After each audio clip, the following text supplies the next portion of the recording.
Kita mempersiapkan hati kita masuk ke dalam hadirat Tuhan.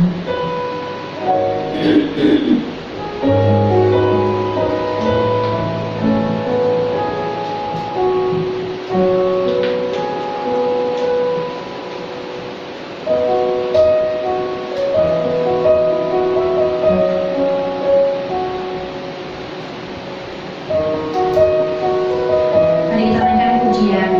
Yesus, Kau telah memulai segala yang baik di dalam Tuhan. Mari kita memuji Dia, Dia Allah yang setia bagi kita. Yesus, Kau telah memulai segala yang baik dalamku. Engkau menjadikanku serupa gambaranmu.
Tuhan memuji nama-Mu selalu Tuhan. Tuhan, terima kasih Tuhan untuk hari ini. Terima kasih untuk satu kesempatan baru lagi yang Tuhan berikan kepada kami. Kami bersyukur Tuhan untuk penyertaan-Mu. Kami bersyukur untuk kesehatan yang Tuhan berikan kepada kami. Kami mau serahkan ibadah ini Tuhan dari awal sampai akhir ke dalam tangan-Mu. Biar Tuhan yang memimpin, Tuhan yang mengurapi setiap dari kami. Terima kasih Tuhan Yesus. Dalam nama Tuhan Yesus kami sudah berdoa dan mengucap syukur. Haleluya. Amin. Puji Tuhan. Shalom sekali lagi Bapak Ibu Saudara. Shalom. Puji Tuhan. Kita masih diberikan kesempatan untuk boleh beribadah. Mari kita gunakan kesempatan ini dengan sebaik-baiknya. Kita mengatakan sungguh nyata kasih-Mu Tuhan bagi kami.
Pujilah Dia, sebab Dia yang menciptakan segalanya. Mari kita puji, kita sembah Tuhan kita nyanyikan pujian ini dengan penuh sukacita.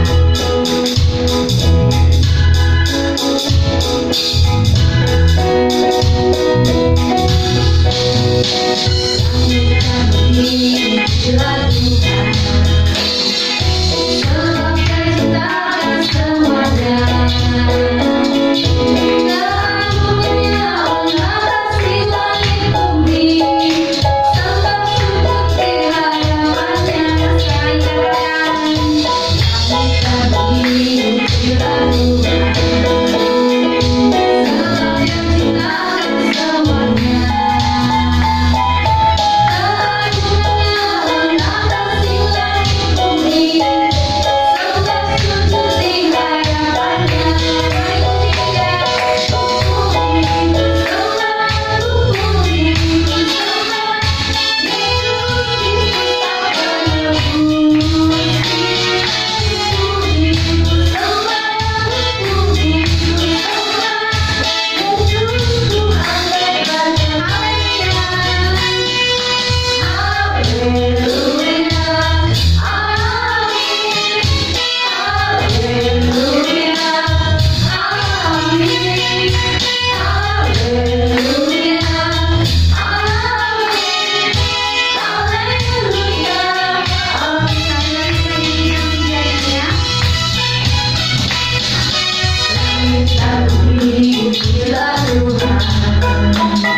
Puji Tuhan.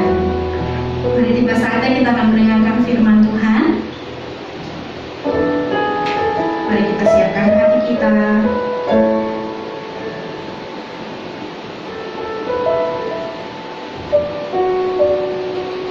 Kasih-Mu sungguh terbukti Tuhan ketika Engkau menyerahkan anak-Mu untuk mengampuni setiap dosa kami Tuhan. Oleh sebab itu kami bersyukur Tuhan, bersyukur untuk kasih setia-Mu bagi kami Tuhan.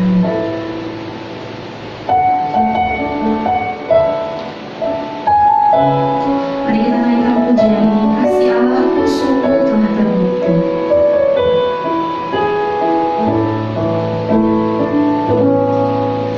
Kasih Allah-Ku sungguh telah terbukti.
Mari kita tunduk kepala, kita sama-sama berdoa.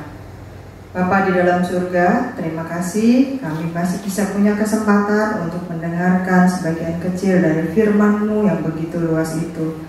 Bapa, kami rindu ditegur, kami rindu dihibur, kami rindu diteguhkan, kami rindu untuk dipeluk melalui firman-Mu, dikuatkan untuk melalui hidup kami di masa sekarang ini.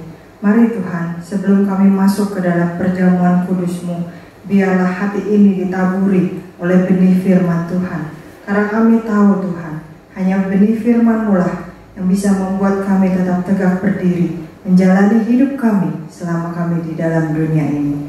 Hanya di dalam nama Yesus kami berdoa dan menyerahkan semuanya ke dalam tangan-Mu. Yang percaya bersama kita katakan, amin. Salam sejahtera Bapak Ibu Saudara, senang sekali bisa bertemu kembali dengan Bapak Ibu Saudara, keluarga besar YB Alberta yang saya kasihi. Tak terasa kita sudah masuk di bulan Juli tahun 2021. Sudah bulan yang ke-7 ya Bapak Ibu Saudara. Kita sudah masuk di minggu pertama dan kembali kita akan mengikuti sakramen perjamuan kudus, perjamuannya Tuhan. Nah, Bapak Ibu, kita masih berada di dalam masa pandemi COVID-19 seperti sekarang ini. Nah, kita melihat bagaimana cepatnya virus yang kedua ini menyebar. Virus yang terus-menerus bermutasi di sekitar kita. Penularannya semakin cepat, penyebarannya semakin cepat. Orang-orang yang mungkin tadinya bersepeda bersama kita, orang-orang yang mungkin tadinya meeting bersama kita, orang-orang yang tadinya duduk di kantor di sebelah kita, orang-orang yang mungkin tadinya tinggal tetangga dengan kita, saudara-saudara kita, orang yang kita kasihi, yang tadinya kita pikir mereka sehat-sehat, mereka masih muda, mereka rajin olahraga, mereka menjaga makanan mereka dengan makanan sehat. Tiba-tiba dengan second wave ini atau gelombang yang kedua ini, varian Delta, kita mendengar bagaimana mereka tertular, mereka terjangkit dan kemudian menjadi sedemikian parahnya sehingga kita lebih banyak mendengar orang-orang yang kita kasihi, orang-orang yang kita kenal, orang-orang yang tidak kita duga meninggal begitu saja karena pandemi COVID-19 ini. Nah, Bapak Ibu Saudara, ketika kita sedang merasa sedih, kita merasa kehilangan baik dengan keluarga, kerabat, kakak, adik, suami, istri, orang tua, teman, sahabat kita mungkin. Nah, kita akan mengingat hal-hal terakhir yang mereka lakukan. Kita mengingat perkataan-perkataan mereka yang terakhir. Kita mengingat kebiasaan-kebiasaan mereka ketika mereka sudah tidak ada.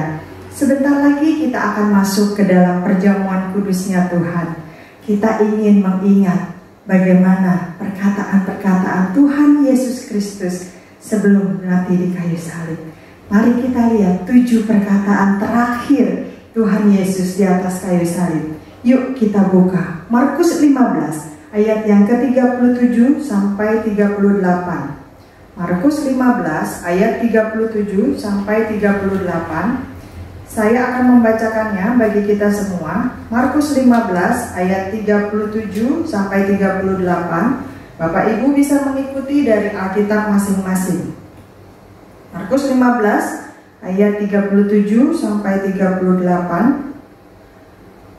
Lalu berserulah Yesus dengan suara nyaring dan menyerahkan nyawanya. Ketika itu tabir bait suci terbelah 2 dari atas sampai ke bawah. Perkataan Yesus yang pertama dari 7 perkataan terakhir di kayu salib adalah mengampuni kesalahan orang lain. Yuk kita lihat lagi. Lukas 23 ayat yang ke-34. Lukas 23 ayat yang ke-34.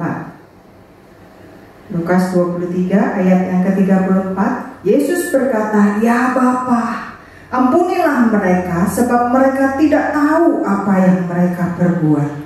Dan mereka membuang undi untuk pakaiannya. Nah, perkataan dalam bahasa Inggrisnya adalah forgive, berasal dari kata give atau memberi, dan pardon dari kata donam atau hadiah dalam bahasa Inggrisnya. Dalam bahasa Ibrani digunakan kata nasa, artinya adalah mengangkat, memikul, memaafkan, mengampuni, membawa pergi, meletakkan, mengambil, menyingkirkan, dan sejenisnya. Artinya apa sih mengampuni? Mengampuni adalah menerima orang lain sebagaimana adanya, dengan segala kejelekannya, kelemahannya, kekurangannya. Mengampuni artinya kita tidak ada lagi dendam, tidak ada lagi ganjalan, tidak ada lagi luka hati, kepahitan, dan seterusnya. Mengampuni artinya kita tidak lagi menyimpan kesalahan orang lain di dalam hati kita. Sekarang Yesus juga berpesan, perkataan terakhirnya kepada kita adalah ampunilah mereka. Untuk apa? Kenapa Yesus menyuruh kita untuk mengampuni? Karena Yesus sudah memberikan contoh. Dan biasanya seperti orang-orang terkasih yang sudah meninggalkan kita mengingat pesan wasiat mereka, kita mengingat perkataan terakhir mereka. Demikian juga seperti Yesus yang sekarang sudah tidak bersama dengan kita secara fisik, tetapi bersama dengan kita di dalam hati kita, bersama dengan roh kita dan berada di dalam surga. Kita mengingat apa yang Yesus pesankan kepada kita dari kayu salib. Yesus memberikan contoh mengampuni orang-orang lain yang bersalah kepada dia, yang menyalibkan dia. Karena apa?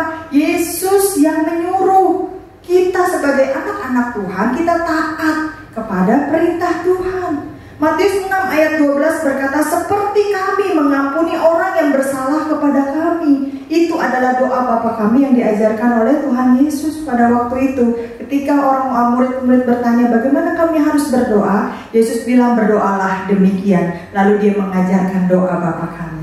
Lukas 17 ayat yang keempat, di sana dikatakan kita harus mengampuni 7 kali sehari plus menyesal 7 kali ampuni. Bukan berarti ketika kita harus mengampuni orang dihitungin 1, 2, 3, 4, 5 sampai 7. Tetapi artinya apa? Terus menerus, tidak perhitungan, tidak lagi ada dendam, tapi terus menerus dilakukan. Matius 18 ayat 21 sampai 22 dikatakan, berapa kali kami harus mengampuni saudara yang bersalah kepada kami? 70 kali, 7 kali. Bukan berarti kita harus mengampuni 490 kali ya, dicatat 1 kali, 2 kali, 3 kali.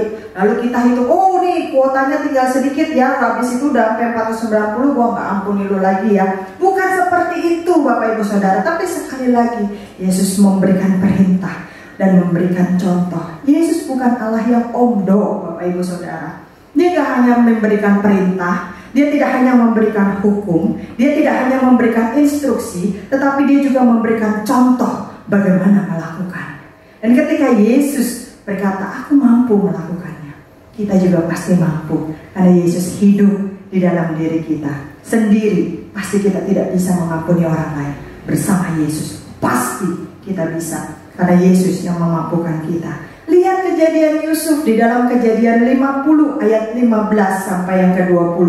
Bagaimana selama 17 tahun saudara-saudaranya membuat Yusuf hidupnya tersiksa. Yusuf yang tadinya adalah anak kesayangan dari Yakub papanya, karena lahir dari perempuan yang sangat amat dicintainya. Yakub bersedia bekerja bertahun-tahun hanya untuk mendapatkan Rahel, perempuan yang dicintainya. Dan Yusuf adalah anak pertama yang lahir dari Rahel. Makanya wajar kalau Yakub sangat amat mencintai, mengasihi Yusuf. Dia diberikan jubah yang mahal dan sebagainya. Tetapi saudaranya menyiksa dia, membuangnya ke dalam sumur tua, kemudian diangkat lagi, dijual sebagai budak, lalu kemudian difitnah oleh majikannya, masuk ke dalam penjara, sampai akhirnya apa? Yusuf mimpinya terwujud, menjadi raja muda di Mesir. Sewaktu dia menjadi raja muda di Mesir, dan pada akhirnya saudara-saudara yang menyadari yang menjadi raja muda itu di hadapan mereka itu adalah saudara yang dulu mereka siksa, saudara yang mereka buang ke dalam sumur, saudara yang mereka jual sebagai budak, saudara yang membuat mereka membohongi ayah mereka, sehingga Yusuf tidak sempat lagi bertemu dengan ibunya yang menderita sampai sakit hati, begitu sedih sampai meninggal. Tapi Yusuf bilang apa? Aku mengampuni kamu. Kamu memang telah mereka-rekakan yang jahat terhadap aku, tetapi Allah mereka-rekakannya menjadi kebaikan. Yusuf mampu mengampuni karena Allah hidup di dalam hatinya. Tetapi Bapak Ibu Saudara, kalau kita tidak mau mengampuni orang lain, ada juga contohnya, Kita lihat bagaimana Saul mendengki Daud. 1 Samuel 18 ayat yang ke-9. Sejak hari itu maka Saul selalu mendengki Daud. Nah, kalau kita tidak mengampuni orang, kita selalu dendam, kita selalu dengki, kita selalu sakit hati, memelihara kepahitan kita, maka hubungan dengan orang lain menjadi rusak. Bukan hanya dengan orang yang bersalah atau orang yang kita anggap bersalah terhadap kita, tetapi kita juga membawa kebencian itu, sakit hati itu, kepahitan itu kepada orang-orang lainnya di sekitar kita. Dimanapun kita hadir, atmosfernya menjadi tidak enak. Dan terlebih daripada itu, kebencian merusak hubungan kita dengan Tuhan, otomatis menghilangkan berkat Tuhan di dalam hidup kita. Kalau saya bicara tentang berkat Tuhan, itu bukan cuma tentang uang, bukan cuma tentang cian, bukan cuma tentang materi, Bapak Ibu Saudara, tetapi yang terutama menghilangkan damai sejahtera di dalam hati kita, menghilangkan sukacita di dalam hati kita. Jadi yang pertama dari 7 perkataan terakhir Tuhan Yesus yang harus kita ingat dan kita kerjakan di dalam hidup kita adalah mengampuni orang lain yang bersalah kepada kita. Yang kedua, ada jaminan keselamatan di dalam Yesus Kristus. Lukas 23 ayat 43. Lukas 23 ayat yang ke-43. Kata Yesus kepadanya, "Aku berkata kepadamu, sesungguhnya hari ini juga engkau akan bersama-sama dengan aku di dalam Firdaus." Nah, ini sebuah jaminan, sebuah garansi, kepastian keselamatan hanya dari Tuhan Yesus Kristus, Tuhan dan Juru Selamat satu-satunya. Buat siapa? Siapa saja. Siapa saja yang apa? Siapa saja yang mau percaya dan menerima Dia di dalam hatinya.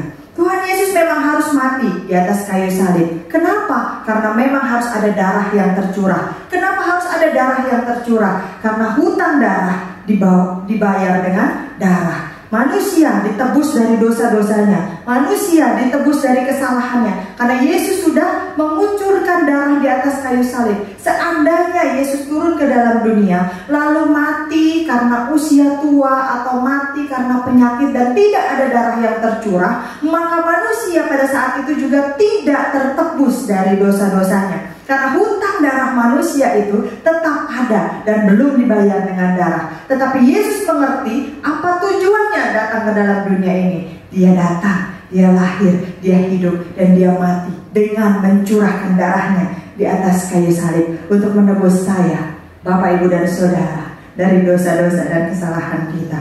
Nah, inilah jalan satu-satunya supaya kita bisa selamat. Melalui apa? Melalui kematian Yesus Kristus di atas kayu salib. Itu jaminan keselamatannya. Bukan kayu salibnya yang menyelamatkan kita, karena bisa siapa saja yang tergantung di situ. Sebelum dan sesudah Yesus ada banyak lagi orang yang tergantung di kayu salib, tetapi itu tidak menyelamatkan. Tetapi yang menyelamatkan kita adalah Yesus Kristus yang tergantung di atas kayu salib. Ini jaminan keselamatan bagi kita. Ada dibilang apa? Hari ini juga engkau akan bersama-sama dengan aku di dalam Firdaus. Sama siapa Yesus ngomong? Sama penjahat yang tergantung pada salib sebelah kiri atau kanannya Dia, Bapak, Ibu, Saudara. Karena pada saat itu mereka udah saling sekarat, mereka udah menderita, nggak mungkin lagi turun dari salib, tetapi mereka siap-siap meregang nyawa untuk mati di sana. Karena itu adalah hukuman mati. Kalau belum mati, belum diturunin dari salib, Bapak, Ibu, Saudara. Orang itu tidak sempat diinjili, orang itu tidak sempat dibaptis, orang itu tidak sempat beribadah. Tetapi pada saat itu, ketika dia menerima Yesus Kristus sebagai Tuhan dan Juru Selamat, saat itu juga dia diselamatkan oleh Yesus. Dan keselamatan dari Yesus ini bukan garansi kosong, bukan hanya JJP, janji-janji palsu, bukan hanya kiasan atau semu, bukan hanya angin surga, tetapi jaminan keselamatan yang pasti, bukan palsu, bukan omong kosong. Yohanes 14 ayat yang ke-6, kita lihat. Yohanes 14 ayat yang ke-6. Kata Yesus kepadanya, "Akulah jalan dan kebenaran dan hidup. Tidak ada seorang pun yang datang kepada Bapa kalau tidak melalui aku." Hanya Yesus jalannya. Ada jaminan keselamatan di dalam kematian Yesus Kristus. Yang ketiga, Yesus mengajar kita untuk mengingat jasa orang lain. Yohanes 19 ayat yang ke-26 sampai 27. Yohanes 19 ayat 26 sampai 27. Ketika Yesus melihat ibunya dan murid yang dikasihinya di sampingnya, berkatalah ia kepada ibunya, "Ibu, inilah anakmu." Kemudian katanya kepada muridnya, "Inilah ibumu." Dan sejak saat itu, murid itu menerima dia di dalam rumahnya. Yesus gak lupa loh sama ibunya. Walaupun dia tergantung, meregang nyawa, menderita, sekarang ketika dia lihat ke bawah, ada Maria, ibunya, yang telah mengandung dan membesarkan dia. Yesus gak songong, Bapak Ibu Saudara. Dia tahu dia adalah Tuhan yang menjadi manusia. Dia melalui rahim Maria melahirkannya. Tapi dia nggak lupa bagaimana Maria pada waktu itu lagi hamil tua, harus naik keledai, kecekluk pulang ke Bethlehem. Dan dalam menempuh perjalanan yang panjang, dalam kondisi hamil, coba deh ibu-ibu yang lagi hamil tua, berani nggak naik kuda? Naik bajai aja kebanyakan orang nggak berani, takut melahirkan di jalan. Tapi Maria melakukan semuanya itu dengan berbagai resiko. Belum menikah dengan Yusuf, baru bertunangan pada waktu itu, dengan alasan hamil karena Roh Kudus. Bisa saja pada waktu itu orang tidak percaya dan melempari Maria dengan batu sampai mati, karena itu hukuman perzinahan pada waktu itu. Tapi Maria tetap menerima bayi Yesus itu, hasil yang diberikan oleh Roh Kudus di dalam rahimnya. Yesus tidak lupa dengan pengorbanan ibunya itu. Yesus bukan maling kundang. Dia tidak malu mengakui ibunya di hadapan orang lain. Dia tidak melupakan jasa orang-orang yang telah menyertainya dan melakukan kebaikan, mensupport dan mendukung dia, sehingga Yesus bisa menyelesaikan misinya di dalam dunia ini. Bahkan sampai di kayu salib sekalipun, Yesus tetap sayang, menghargai, memperhatikan Maria sebagai ibunya. Buktinya apa? Dia titipkan ibunya kepada muridnya yang lain. Nah, Yesus ingin mengajar kita untuk kita bisa selalu mengingat dan menghargai jasa-jasa orang lain. Ada banyak orang-orang yang melakukan kebaikan di sekitar kita, orang tua kita, saudara kita, kakak, adik, dan mungkin teman-teman kita, sahabat kita, sesama jemaat, tetangga, teman kantor, teman usaha. Ada begitu banyak orang-orang yang Tuhan gerakkan untuk mendukung hidup kita sampai kepada titik di mana kita bisa berdiri sekarang ini. Yesus mengajar kita, jangan lupakan kebaikan orang lain di sekitar kita, terutama di dalam komunitas gereja kita. Makanya ada istilah di dalam gereja kita, gerejaku, keluargaku.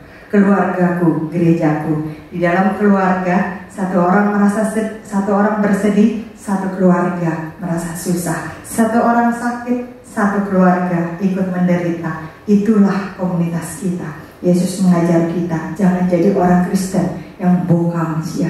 Ingat jasa orang lain. Yang keempat, apa yang Yesus ajarkan di dalam hidup kita? Berat loh kalau hidup tanpa Tuhan. Yesus melalui 7 perkataan terakhirnya di kayu salib mengajar kita bahwa kita tidak bisa hidup tanpa Tuhan. Berat hidup tanpa Tuhan. Yuk kita lihat Matius 27 ayat yang ke-46. Matius 27 ayat yang ke-46.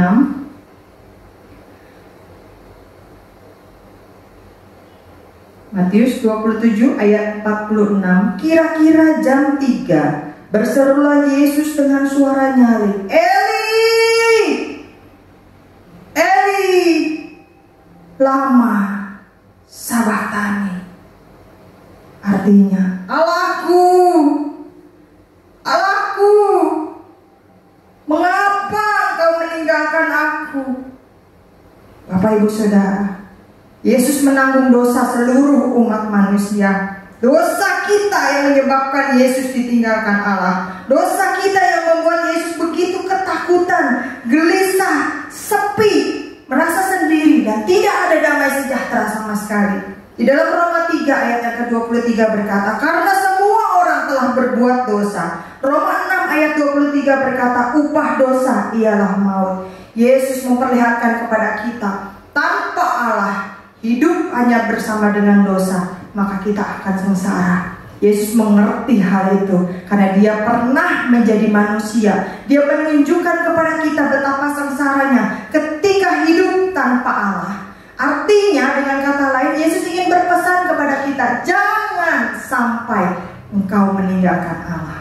Dalam kondisi apapun, tetap percaya kepada Tuhan, tetap pegang imanmu. Kondisi makin susah, makin rajin berdoa. Kondisi semakin menyeramkan, makin rajin baca Alkitab. Kondisi kok belum berubah, malah menjadi makin parah, semakin dekatkan diri kepada Tuhan. Beratnya hidup kita sekarang ini akan semakin berat jika kita hidup tanpa Tuhan. Jangan pernah berpikir untuk meninggalkan Tuhan. Kita bisa belajar dari pengalaman orang lain. Yesus sudah menunjukkan kepada kita ketika dia berada di kayu salib, Allahnya meninggalkan dia karena merasa jijik ketika Yesus tercemar menanggung dosa seluruh umat manusia, dosa saya, Bapak, Ibu, dan Saudara. Dan hidupnya di atas kayu salib itu semakin berat tanpa Allah yang menyertainya. Bagaimana dengan hidup kita? Kalau kita sudah melihat Yesus saja yang 100% Allah dan 100% manusia, merasa tidak mungkin hidup tanpa Bapanya yang di surga, tidak mungkin hidup tanpa Allah. Kenapa kita sebagai manusia masih merasa tepuk dada, begitu sombong, berani untuk meninggalkan Allah, berani untuk tidak lagi percaya kepada Allah, berani untuk meragukan Allah? Bapak, Ibu, Saudara, Yesus menunjukkan pada kita beratnya hidup tanpa Tuhan.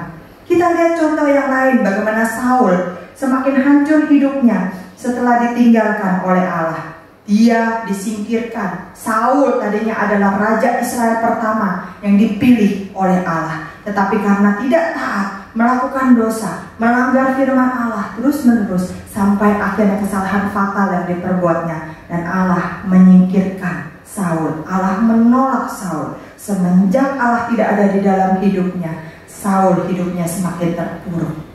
Jangan sampai hal ini terjadi dalam hidup kita. Apapun yang terjadi dalam hidup kita, jangan pernah berpikir untuk hidup tanpa Allah. Yang kelima, apalagi yang bisa kita lihat? Yesus mengajar kita untuk rela menderita. Yohanes 19 ayat yang ke-28. Yohanes 19 ayat yang ke-28. Saya bacakan bagi Bapak, Ibu, Saudara. Sesudah itu, karena Yesus tahu bahwa segala sesuatu telah selesai, berkatalah ia, supaya genaplah yang ada tertulis dalam kitab suci, aku haus. Mulai dari ditangkap di Taman Getsemani pada saat malam itu, kemudian diadili di Mahkamah Agama, Pilatus, Herodes memikul salib yang begitu berat, naik ke Bukit Golgota. Yesus gak sempat minum, Bapak, Ibu, Saudara. Kalau ibu-ibu yang saat pandemi ini mungkin lebih rajin bebenah di rumah, habis nyapu, ngepel, masak, nyuci, jemur, aus rasanya, buru-buru kita buka kulkas mungkin, atau kita pencet dispenser, atau kita ambil botol, langsung kita minum, glek-glek-glek, rasanya enak. Tapi Yesus tidak sempat minum setelah melakukan berbagai rangkaian penyiksaan fisik dan mental seperti itu. Yesus dicambuk sehingga rupanya begitu rusak, dagingnya begitu terkoyak. Saya pernah gambarkan cambuk apa yang dipakai. Saya pernah ceritakan betapa kerusakan pembuluh darah daging yang terkoyak itu. Saya pernah perlihatkan kepada Bapak, Ibu, Saudara gambar-gambarnya dalam khotbah-khotbah saya yang lalu. Yesus kehilangan banyak cairan, dehidrasi sangat parah, jalan ke sana kemari memikul salib di atas luka-lukanya, lemas, mulutnya mungkin udah bukan bibir kering lagi, tetapi bibir hancur, pecah-pecah, pusing, sampai akhirnya dia meninggal, tewas di atas kayu salib. Yesus rela loh menderita, bukan buat orang-orang yang mengasihi dia saja, bukan buat orang-orang yang kamsia sama dia saja, bukan buat orang-orang yang menghargai pengorbanannya saja, tetapi juga buat orang-orang jahat yang mengkhianati dia. Karena Yesus mati di kayu salib buat semua orang. Pilihannya ada di tangan kita, mau terima atau tidak. Karena Yesus sudah rela untuk menderita, Yesus sudah rela untuk berkorban, Yesus sudah rela memberikan segalanya, bahkan nyawanya bagi kita semua. saya akan menampilkan sebuah video klip. Nah, video klip ini sudah pernah diputar beberapa tahun yang lalu di dalam acara Jumat Agung atau Paskah kita di sini. Bagaimana seorang penjaga kereta api yang mengorbankan anak satu-satunya yang dia sayang untuk menyelamatkan orang lain. Video ini berjudul The Bridge Master atau MOS. Mari kita saksikan bersama-sama.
Bapak Ibu Saudara, bagaimana dengan video yang tadi kita saksikan?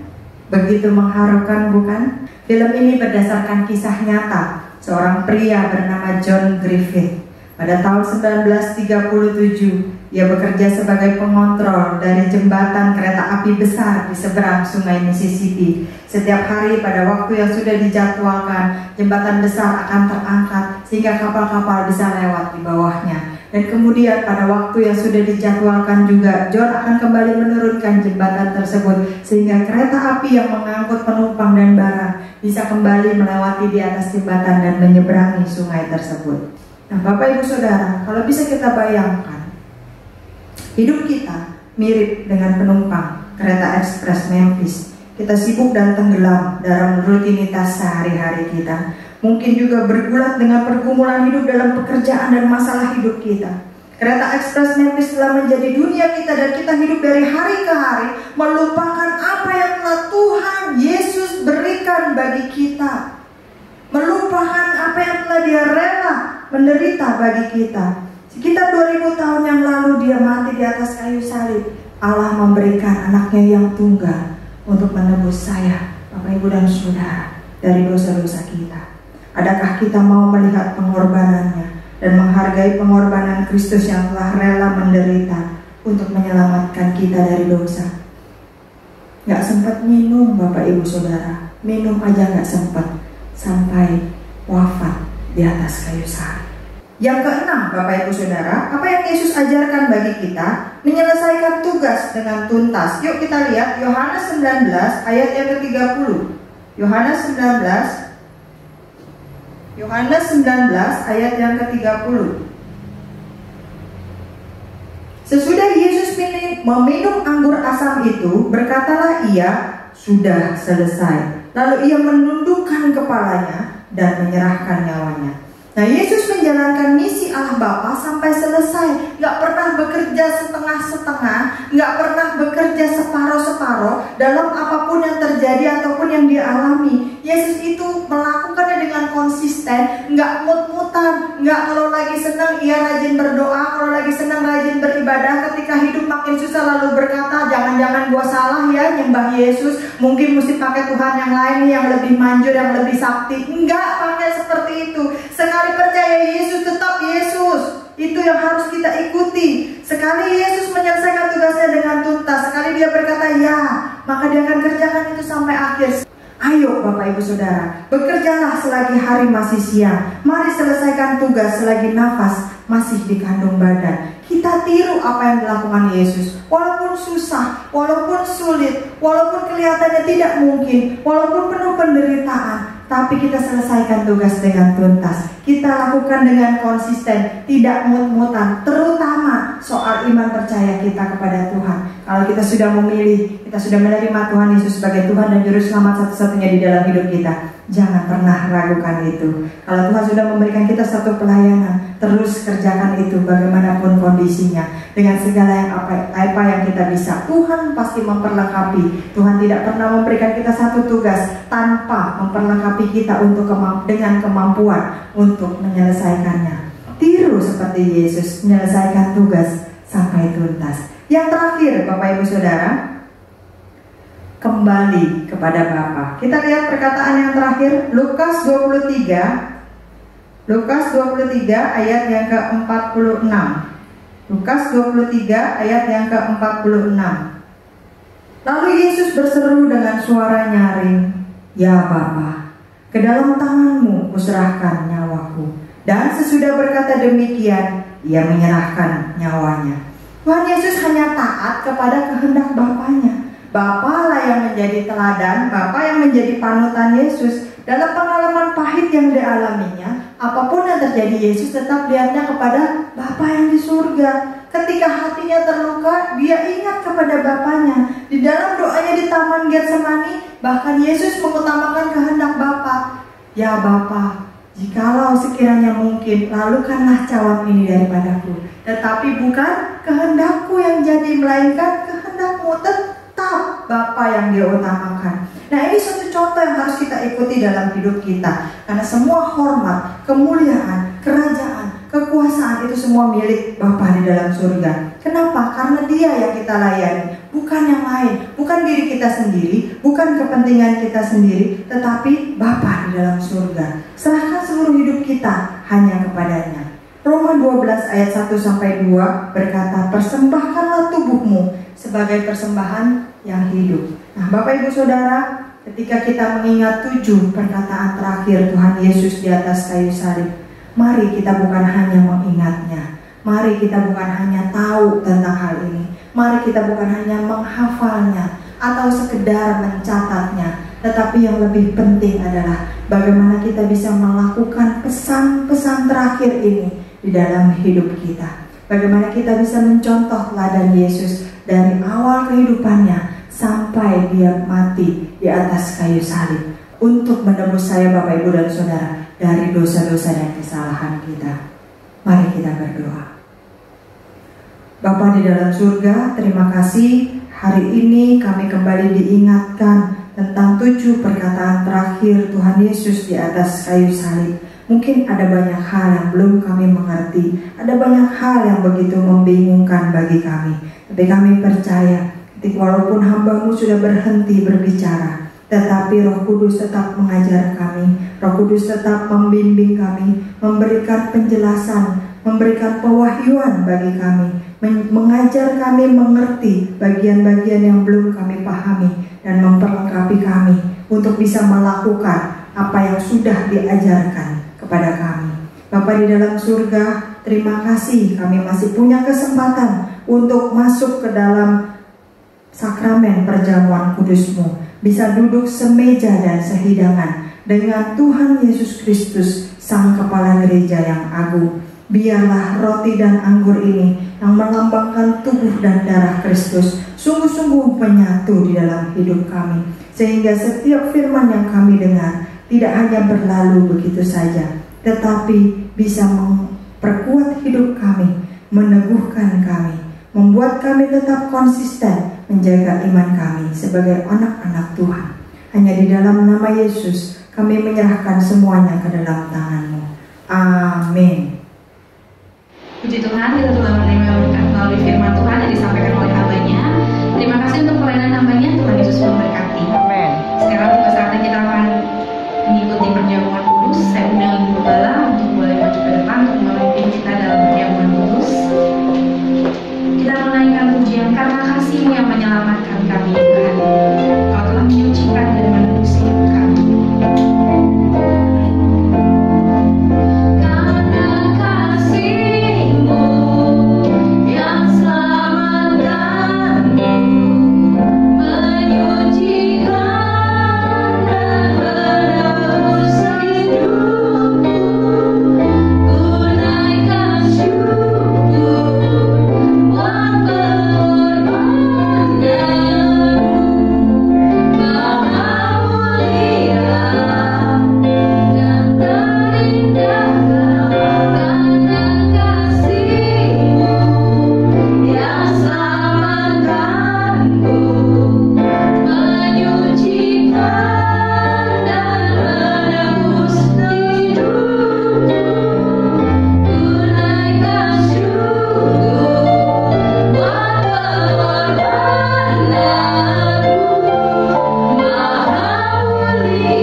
Kami percaya firman-Mu Tuhan yang hidup sudah menegur kami, memperingatkan kami dan mengajar kami.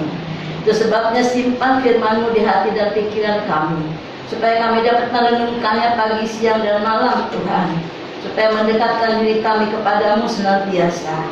Itu sebabnya juga kami bersyukur kalau saat ini Tuhan, di minggu pertama kami boleh datang ke hadapan Tuhan, dan Tuhan memberikan kesempatan kepada kami untuk menikmati tubuh dan darah-Mu Tuhan. Terima kasih Tuhan, kalau dengan jalan seperti ini kembali kami mengingat pengorbanan-Mu di kayu salib 2000 tahun yang lalu. Engkau mengorbankan diri-Mu Tuhan karena Engkau mencintai kami, karena Engkau mengasihi kami, dan Engkau mau menebus segala dosa dan kesalahan kami Tuhan. Kau sucikan kami, Kau jadikan kami hidup baru. Jadikan hidup baru di dalam Engkau Tuhan. Terima kasih ya Bapa, terima kasih. Itu sebabnya berkati hamba-Mu yang sudah memberitakan firman-Mu. Kau pakai dia, Kau utus di mana yang Kau mau Tuhan mengutus dia. Biarlah Tuhan Kau singkapkan rahasia firman-Mu, supaya firman-Mu yang disampaikan dimanapun boleh menjadi berkat dan membawa kemuliaan bagi nama Tuhan. Terima kasih Bapa. Kami juga akan masuk dalam perjamuan kudus-Mu. Mari Tuhan Kau beracara bagi kami. Sucikan, kuduskan, dan layakkan kami Tuhan. Terima kasih Bapa. Dalam nama Yesus kami sudah berdoa dan bersyukur. Haleluya. Amin.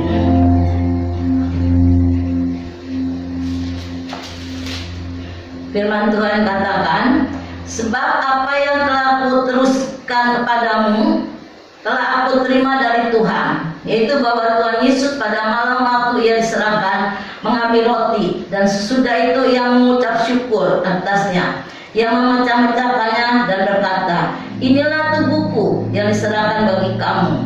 Perbuatlah ini menjadi suatu peringatan akan aku. Demikian juga ia mengambil cawan sesudah makan, lalu berkata, cawan ini adalah perjanjian baru yang dimateraikan oleh darahku. Perbuatlah ini setiap kali kamu meminumnya, menjadi peringatan akan aku. Sebab setiap kali kamu makan dan minum, setiap kali kamu makan roti dan minum cawan ini, kamu memberitakan kematian Tuhan sampai Dia datang.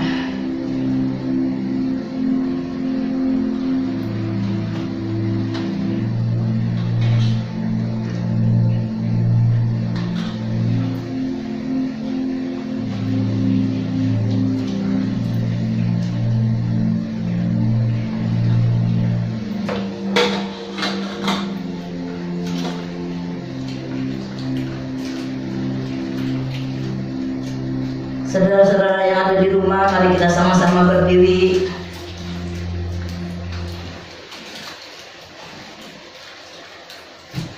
Tuhan Yesus, terima kasih untuk tubuh dan darah-Mu yang Kau layakkan Tuhan buat kami. Dan kami percaya tubuh dan darah-Mu yang menyatu dengan kami pasti mendatangkan berkat yang luar biasa. Sehingga kami yang sakit boleh disembuhkan, kami yang susah boleh dihiburkan, kami yang sedih boleh dihiburkan Tuhan, kami yang dalam pergumulan boleh diberikan kemenangan Tuhan. Dan saat ini juga Engkau lihat Tuhan, anak-anak-Mu banyak yang mengalami pandemi COVID-19. Itu sebabnya Tuhan kami percaya tubuh dan darah-Mu Tuhan memberikan kemenangan, memberikan kekuatan, memberikan pengharapan kepada kami. Itu sebabnya kami akan sambut dengan percaya Tuhan. Di dalam nama Tuhan Yesus, kita angkat tubuh Kristus dengan tangan kanan kita. Dan ketika mereka sedang makan, Yesus mengambil roti, mengucap syukur, mengucap berkat dan memecah-mecahkannya, lalu memberikannya kepada murid-muridnya dan berkata, ambillah, makanlah, inilah tubuhku. Mari kita makan bersama-sama dalam nama Tuhan Yesus.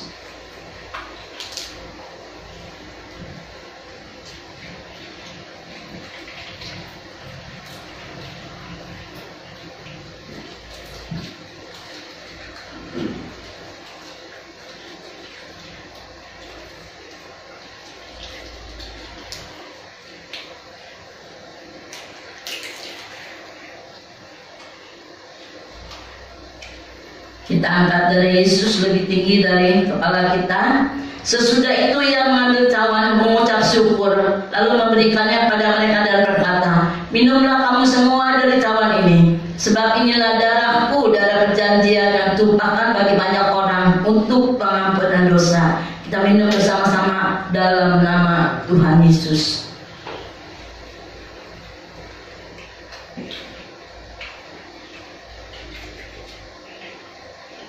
Mari kita naikkan syukur kita pada Tuhan.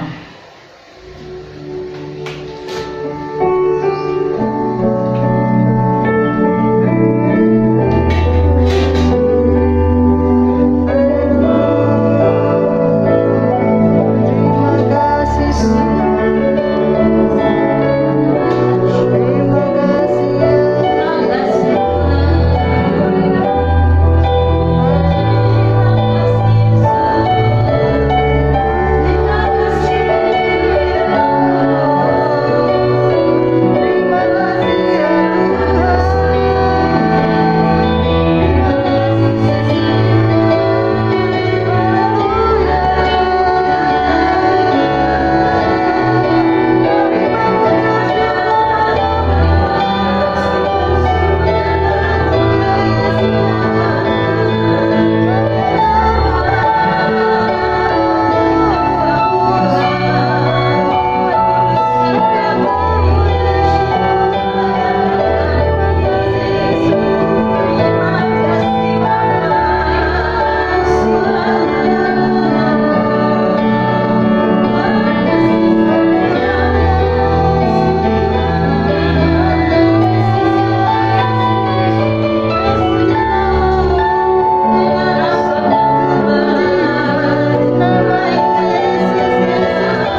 persilakan PDM Wiwi untuk menaikkan syukur kepada Tuhan.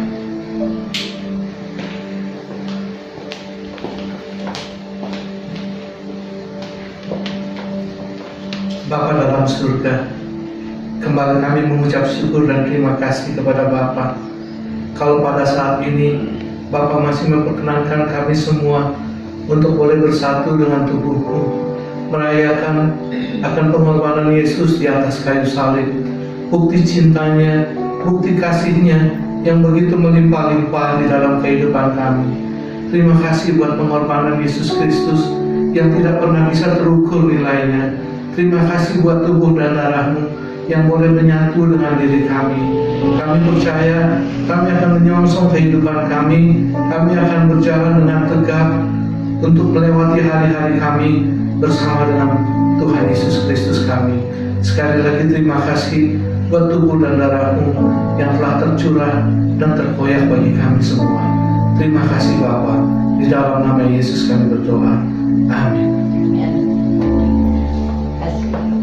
Ya, jemaat di rumah silakan duduk. Tuhan memberkati. Puji Tuhan, kita telah mengikuti perjamuan kudus. Terima kasih untuk Ibu Gembala yang telah memimpin kami dalam perjamuan kudus. Bapak Ibu Saudara yang ingin mengembalikan perpuluhan bisa langsung transfer ke rekening yang ada di sebelah sini. Untuk Bapak Ibu Saudara juga yang rindu sekali untuk memberkati gereja kita lewat persembahan, boleh juga ditransfer ke rekening yang ada di sebelah sini.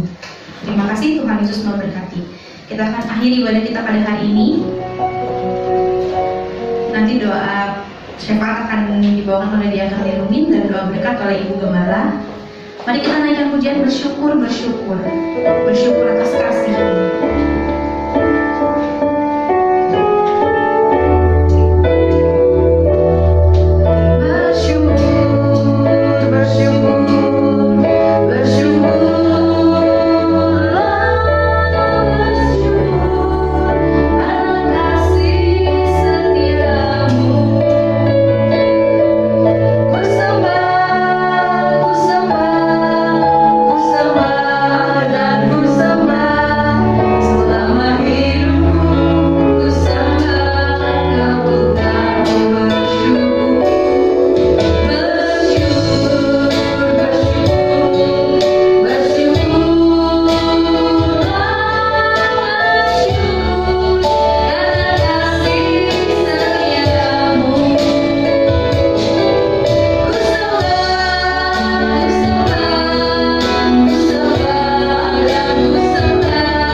Terima kasih kepada Engkau yang Maha Kuasa ya Tuhan.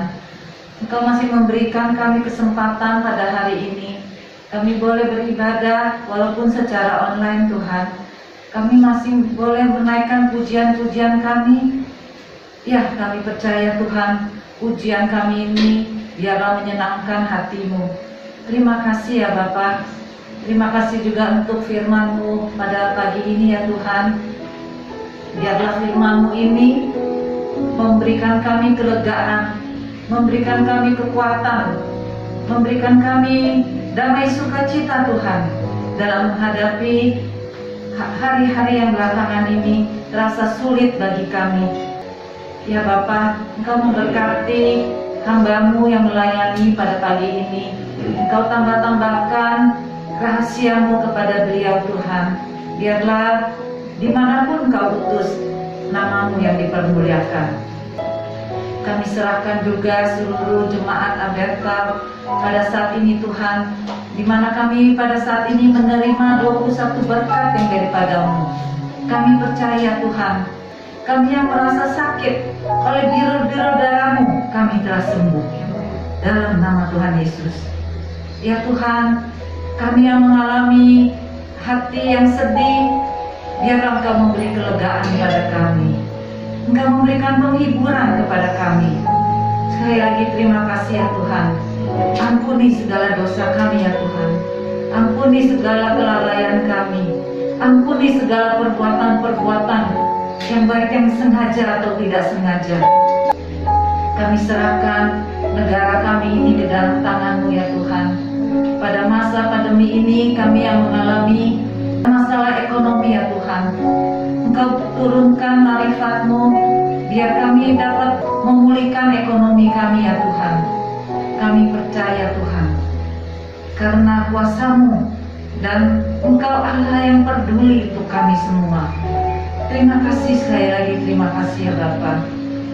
Berkatilah negara kami yang tercinta ini ya Tuhan, yang pada masa pandemi ini ya Tuhan, biarlah Engkau memberikan roh yang takut kepada Bapak Presiden kami, Wakil Presiden kami, dan segenap jajaran menteri pada kabinet ini ya Tuhan. Engkau berikan roh yang takut kepada Engkau selalu untuk mengatasi segala kesulitan pada masa ini ya Tuhan. Juga untuk segala vaksin ya Tuhan, biarlah vaksin ini dapat berguna untuk kami semua, untuk segala virus yang dari COVID-19 dan segala virus yang ada juga Tuhan. Sekali lagi kami serahkan seluruh hidup kami ke dalam tangan-Mu ya Tuhan. Engkau yang beracara dalam hidup kami. Kami serahkan semuanya ke dalam tangan-Mu. Kami landaskan doa kami ini hanya di dalam satu nama, Tuhan Yesus Juru Selamat kami yang hidup. Hanya dalam nama Tuhan Yesus kami sudah berdoa.